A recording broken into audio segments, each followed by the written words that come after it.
औज़ुबिल्लाहिमिनश्शैतानिर्रजीम बिस्मिल्लाहिर्रहमानिर्रहीम अल्लाहुम्मा सल्लि अला मुहम्मद व अला आलि मुहम्मद।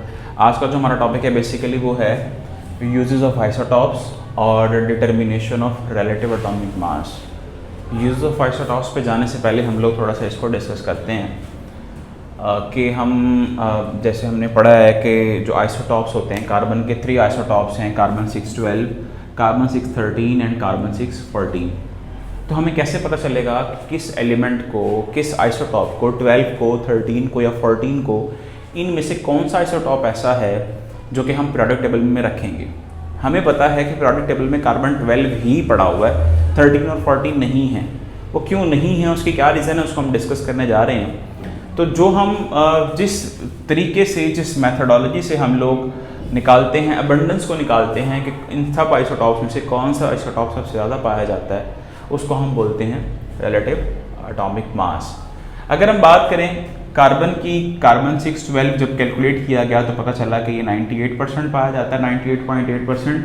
कार्बन 613 को जब चेक किया गया रिलेटिव एटॉमिक मास के थ्रू तो पता चला ये 1.1% पाया जाता है। और कार्बन 614 को जब कैलकुलेट किया तो पता चला 0.009% पाया जाता है। अब नज़र तो हमें यह आ रहा है कि कार्बन 12 ही बेसिकली सबसे ज़्यादा पाया जाता है, इसलिए हमने इसको पीरियोडिक टेबल में रखा है। लेकिन इसकी हम एक मैथमेटिकल कैलकुलेशन भी करेंगे, इसको सॉल्व करने की कोशिश करेंगे कि किस तरह से हमें पता चलता है कि कार्बन 12 भी हमने पीरियोडिक टेबल में रखना है या कोई और चीज़ रखनी है। अब यहाँ पर देखें, सबसे पहली बात, इसको तरीका क्या होता है रिलेटिव एटॉमिक मास कैलकुलेट करने का। Relative atomic mass is equal to, अब यहाँ पर देखें जो कार्बन 12 है, कार्बन 12 की जो कंसंट्रेशन है वो 98.8% है। इसको करेंगे मल्टीप्लाई बाय 12 मल्टीप्लाइड बाय 98.8। फिर अगले आइसोटॉप पे जा रहे हैं तो मिडिल में प्लस लगा देंगे। अगले पे जा रहे हैं तो कार्बन 13 कितना मौजूद है, 1.1%, तो लिखेंगे 13 मल्टीप्लाइड बाय 1.1%, प्लस परसेंट नहीं लगा रहे हम, प्लस कार्बन 14 कितना मौजूद है, 14 मल्टीप्लाइड बाय 0.009। जब परसेंटेज के लिए डिवाइड करेंगे हम लोग 100 के साथ, जिसको जब हम इसको ओवरऑल कैलकुलेट करते हैं, इसको इससे मल्टीप्लाई करवाते हैं, इसको इससे मल्टीप्लाई करवाते हैं, इसको इससे मल्टीप्लाई करवाते हैं, तो हमारे पास जो रिलेटिव एटॉमिक मास आता है वो आता है carbon 12.00026। Relative atomic mass of carbon is equal to कितना आता है जनाब, 12.00026 AMU। इसका यूनिट होता है एटॉमिक मास यूनिट। तो इस तरह से हम लोग, बहुत आसान मेथड है, सिंपली जितने भी आपके पास आइसोटॉप दिए जाएं उसको आप मल्टीप्लाई करवाएं उसकी रिलेटिव कंसंट्रेशन के साथ और डिवाइड करवा दें 100 के साथ। जिस तरह क्लोरीन के 2 आइसोटॉप्स हैं, अगर हम क्लोरीन की बात करें तो क्लोरीन होता है हमारे पास 1735 और एक होता है क्लोरीन 1737। जो क्लोरीन 35 वाला है ये 75% पाया जाता है और जो 37 वाला है ये तकरीबन 25% पाया जाता है। जब हमने इसको कैलकुलेट करना होगा तो हम क्या करेंगे जनाब, ये 35 को मल्टीप्लाइड करवाएंगे 75 के साथ, प्लस 37 को मल्टीप्लाई कराएंगे 25 के साथ, डिवाइडेड बाय 100। तो आप इसकी वैल्यू भी देखिएगा तो ये 35 ही वैल्यू आएगी, क्योंकि कार्बन की वैल्यू 12.00026 आई है। दैट्स वाई हम कहते हैं कि कार्बन जो 12 है वही सबसे ज़्यादा अबंडेंस में पाया जाता है। तो ये तो था हमारा रिलेटिव एटॉमिक मास के हवाले से।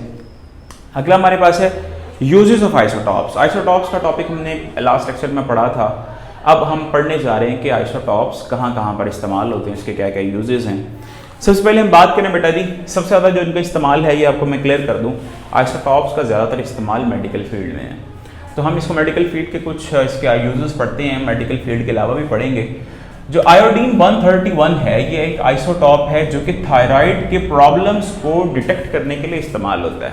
थायराइड ग्लैंड हमारे यहाँ पर मौजूद होता है, इस गले के पास मौजूद होता है। आपने अक्सर देखा होगा लोगों का थायराइड का प्रॉब्लम होता है तो वो उनका ये इनलार्जमेंट हो जाती है यहाँ पर, तो उसको डिटेक्ट करने के लिए कि किस क्वांटिटी में है, कितना है, उसको रेडिकेट कैसे किया जाएगा, उसके लिए हमारे यहाँ हॉस्पिटल भी है, मीनार हॉस्पिटल, निश्तर हॉस्पिटल में, तो वहाँ पर उसका इलाज भी किया जाता है। तो उसको डिटेक्ट किसके जरिए किया जाता है, आयोडीन 131 के थ्रू इसको डिटेक्ट किया जाता है।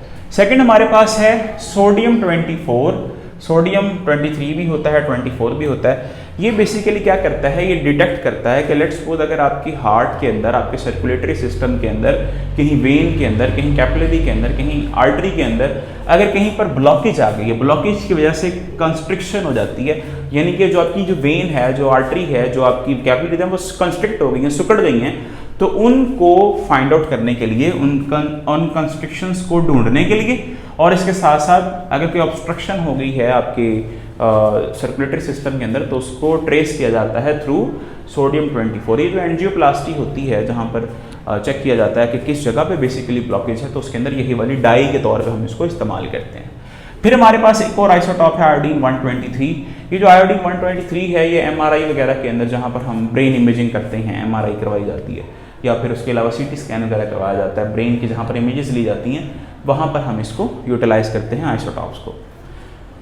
फिर हमारे पास एक और इसका यूज़ है कोबाल्ट 60। हमारे पास एक one of the most important isotope है, जो कि बेसिकली कैंसर सेल्स को डिटेक्ट भी करता है, कैंसर सेल्स को किल भी करता है, और कैंसर सेल्स को किल करने के बाद उसको इरेडिकेट भी करवाता है, ख़त्म भी करवाता है। पहले बेसिकली ये क्या करता है, ये कोबाल्ट 60 कैंसर सेल्स को फाइंड आउट करेगा, फाइंड आउट करने के बाद उसको श्रिंक करवा देगा, वो सारे के सारे सिकुड़ जाएंगे, उसके अंदर डिहाइड्रेशन का फिनोमिना होता है, और फिर उसके बाद वो बॉडी से बाहर निकलवा दिए जाते हैं, कैंसर सेल्स इरेडिकेट करवा दिए जाते हैं, यानी कि निकलवा दिए जाते हैं।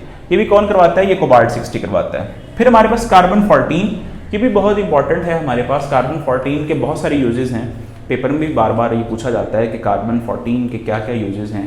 इसको कार्बन डेटिंग के तौर पर भी इस्तेमाल किया जाता है। कार्बन 14 बेसिकली फोटोसिंथेसिस का पाथ ट्रेस करने के लिए, कि फोटोसिंथेसिस के दौरान जो हमने पढ़ा होगा डार्क वो रिएक्शन होते हैं, लाइट रिएक्शन होते हैं, उन डार्क रिएक्शन को, लाइट रिएक्शन को चेक करने के लिए वहाँ पर हमने पढ़ा है बहुत सारी चीज़ें कि साइटोक्रोम्स होते हैं, या इसके अलावा बहुत सारी और NADPH और ये FADH वगैरह, ये सारे के सारे एंजाइम्स काम कर रहे होते हैं। उनके अंदर उसका ट्रेस फाइंड आउट करने के लिए, देखने के लिए कि किस किस जगह पे क्या क्या चीज़ें हो रही हैं फोटोसिंथेसिस के दौरान, तो कार्बन 14 को इस्तेमाल किया जाता है। इसके अलावा आपने अक्सर सुना होगा फ़िरौन की जो मम्मी पड़ी हुई है इजिप्ट के अंदर, एक मिस्र के अंदर, जो कि एक उसको एक इबरत का निशान बना के रखा गया है, या फिर बहुत सारी जो पुरानी ज़माने की जो चीज़ें होती हैं जो कि संभाल के रखी जाती हैं कि भाई ये इतनी अरसा पुरानी है, उसको प्रिजर्व किया जाता है। तो जो प्रिजर्वेशन के लिए जो केमिकल ज़्यादातर इस्तेमाल होता है वो भी कार्बन 14 ही इस्तेमाल किया जाता है। और इसके अलावा अगर हमने किसी फॉसिल की एज फाइंड आउट करनी हो, हमें कोई सैम्पल्स मिले, कोई हमें खोपड़ी मिली कहीं से, दांत मिले, या कहीं से हड्डियाँ मिली, और हम पता चलाना चाहते हैं कि ये हड्डियाँ कितना अरसा पुरानी हैं, कितने साल पुरानी हैं, तो उसकी एज को डिटरमिन करने के लिए भी हम लोग कार्बन 14 का इस्तेमाल करते हैं। तो ये वेरी इंपॉर्टेंट एक आइसोटॉप है, उसको पेपर में भी अक्सर बार बार पूछा जाता है। फिर हमारे पास लास्ट में है आइसोटॉप्स। इसके अलावा और भी बहुत सारी जगहों पर इस्तेमाल होते हैं, बहुत सारे केमिकल मैकेनिज़म्स को चेकआउट करने के लिए उसको इस्तेमाल किया जाता है। तो इसके अलावा भी और बहुत सारे यूजेस हैं। आपके क्योंकि कोर्स में इतना ही है तो मैंने इतना ही करवाया। ये था आज का टॉपिक। उम्मीद करता हूँ आपको आज का टॉपिक समझ आया होगा। अगर आपको समझ आया तो लाइक और सब्सक्राइब ज़रूर करें। बहुत शुक्रिया।